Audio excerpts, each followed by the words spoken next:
often extraordinary acts of kindness and mercy.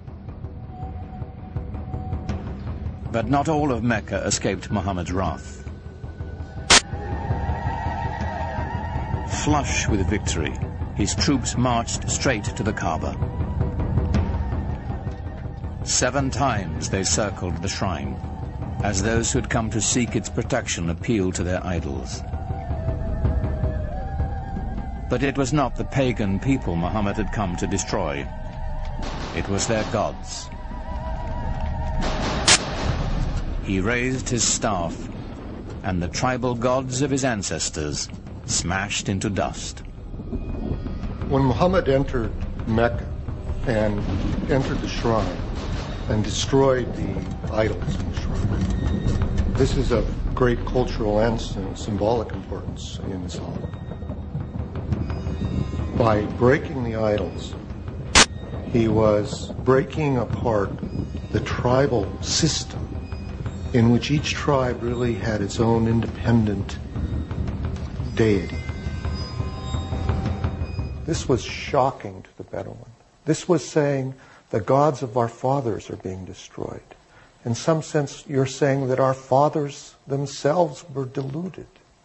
How can you say this in a tradition in which relationships to one's father and tribe were primary? So this act of iconoclasm then is seen as an act of prophetic violence that has just as much importance in Islamic tradition as Moses' breaking of the tablets when he saw the idolatry at Mount Sinai, or Jesus' casting the money sellers out of the temple.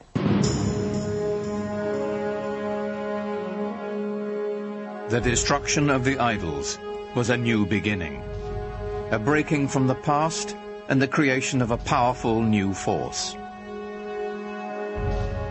Mecca was just the beginning. One after another, the tribes of a nation were summoned to the fold and united under the banner of Islam.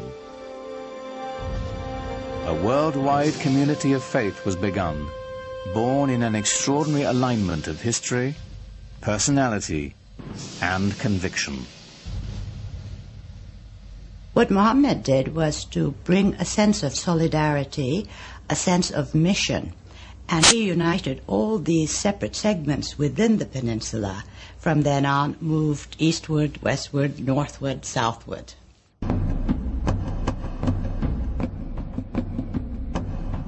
The Muslims turned to the north, swept into present-day Lebanon and Syria.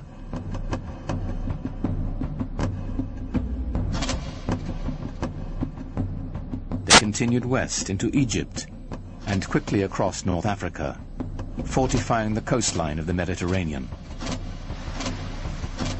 Only the seas stopped them. Its growth was so explosive from 622, the year 1 of the Islamic calendar.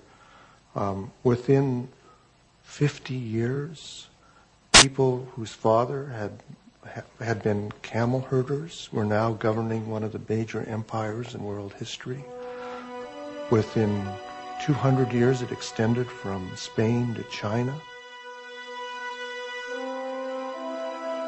The Muslims absorbed the Sasanian Empire of Iran and 2/3 of the Christian Byzantine Empire. By now, the empire was larger than Rome. It stretched from Morocco in the west to the Indus River in the east, where the border of India is today.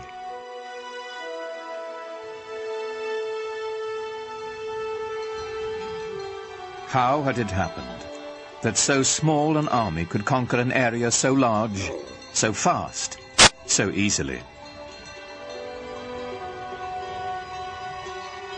Islam's success in expanding into the central Middle East and across North Africa was due in large part because people were fed up with previous regimes.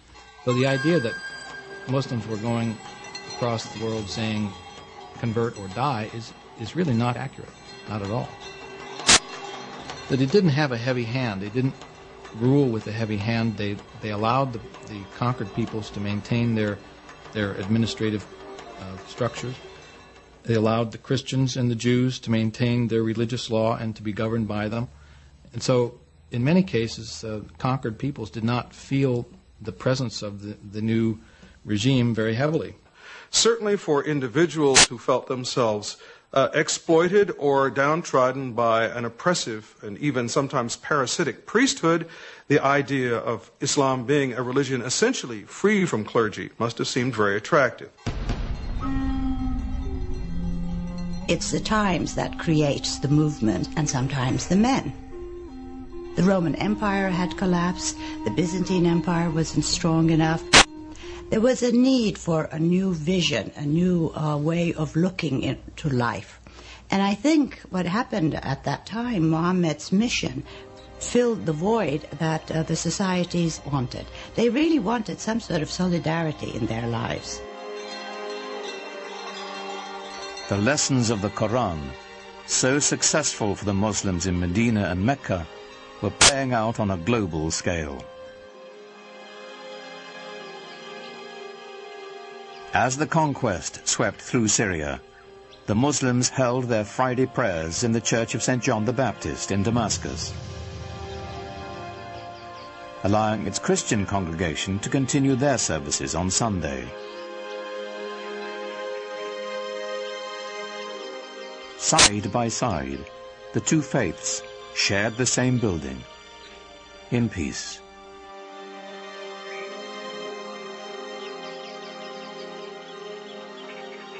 As the Muslim community grew, they bought the old church from the Christian congregation and built a huge mosque on the site.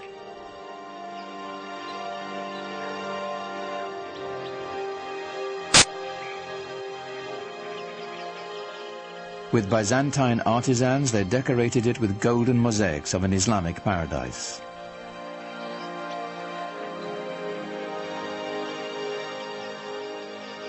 The Great Mosque of Damascus would become a model for new mosques to come, all across the empire.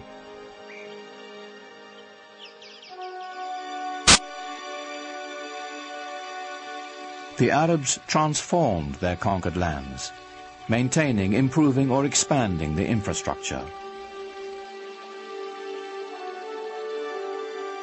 In Tunisia, building on Roman ruins, they devised an ingenious system of water purification, using gravity to separate fresh water from sediments.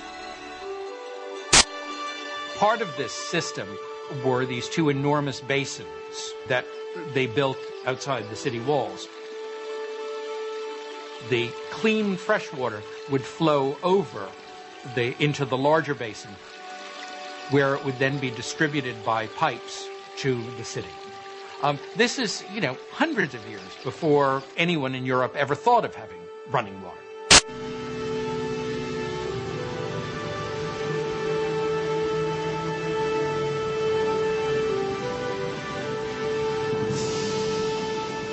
All over you find schemes for bringing water from the mountains where there was more water to the plains where there might be less water. They resurrected elaborate irrigation systems, filling the old stone aqueducts with precious water.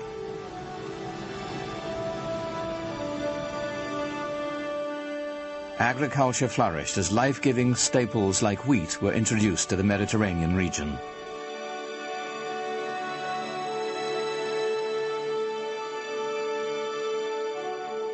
But Muslims saved their most monumental feat for the holy city of Jerusalem.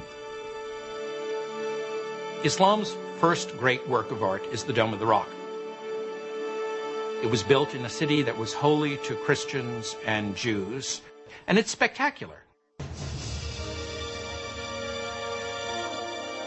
Like Mecca and the Kaaba, the significance of this holy site goes back to Abraham, for the rock within is said to be the place he nearly sacrificed his son.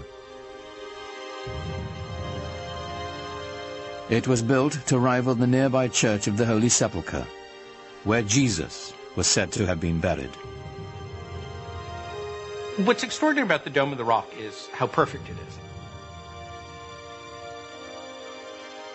People revered this site as some place that was holy to Abraham and to Isaac. Imagine, if you will, these new guys coming in and taking over this piece of prime real estate and building a new building for a new religion that sits on top of a mountain and sparkles and glitters in the sunlight for everyone to see. This is not something that a fly-by-night. This is something big and important. Islam has come to stay. In just 100 years, Muhammad's vision had transformed the spiritual and political map of the world, and his followers had established an empire larger than Rome. But Muhammad never lived to see it. In the 11th year of the Islamic calendar, 632 AD, only 2 years after the taking of Mecca, Muhammad died.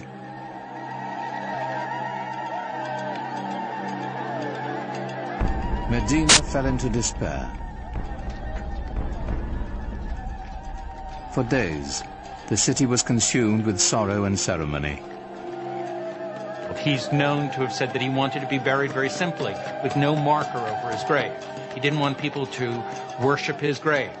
That would interfere with their worship of God. God had spoken to them only through Muhammad. Now that the Prophet had left them, perhaps God would as well.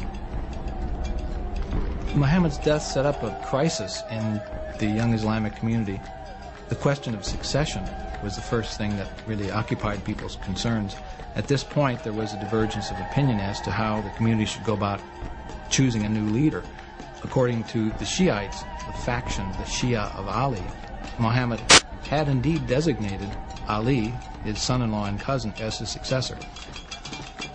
The opinion that came to be the majority opinion, or the Sunni opinion, held that Muhammad had not appointed a successor during his life, but had said, after I am gone, choose one from among your peers, from among the elders. And from the house there came out the man who would be his successor, Abu Bakr. And he addressed the people and said, if you worship Muhammad, know that he is dead. If you worship God, know that he lives forever. Here was the secret to Islam's strength and profound influence. The unifying power of one God, merciful and compassionate, the power of one people, bound by a common faith. Muhammad did not lead the conquest or create the empire to come. The transforming power of his message did. Out of that message would spring a font of knowledge that would transform humanity, as Islam continued to spread its reach far and wide. Awaiting the Muslims would be a new age. They would be destined for enlightenment, for new horizons, and a clash of great powers, the like of which the world had never seen.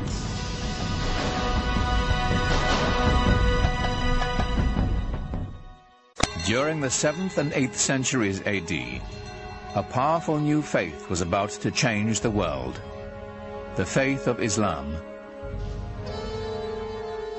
Its followers launched a conquest not only by the sword, but with the power of ideas. 200 years after the death of Muhammad, his message and the new Arab empire were transforming 3 continents.